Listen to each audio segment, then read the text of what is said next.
लिया में पटवारी की जालसाजी हुई बेनकाब। लिया में तैनात पटवारी नजर अब्बास 2006 से जाली कागजात पर भर्ती हुआ और खुले आम करप्शन और जमीनों की जाली मुंतकिली, वफात पाने वाले वारस तब्दील करने जैसे काम करवाने में मशहूर।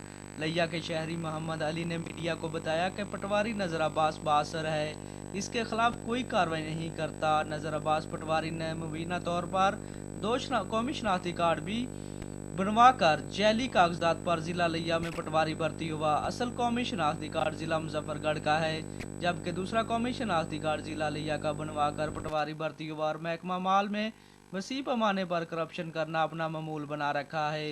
अवाम इस पटवारी के खिलाफ दरखास्तें देकर थक चुके हैं। मोहम्मद अली और दीगर शहरियों ने मीडिया के जरिए वजीर दाखिला और वजीर आला पंजाब से जाली पटवारी के खिलाफ दो शनाख्ती कार्ड रखने के जुर्म में कानूनी कार्रवाई का मुतालबा किया है और डीसीओ लिया और महकमा माल लिया की तरफ से पटवारी के खिलाफ कार्रवाई न करने पर डीसीओ लिया के दफ्तर के सामने एहतजाज भी किया है। कैमरा टीम के साथ मलक फैज भुलर, पाक न्यूज़ लिया।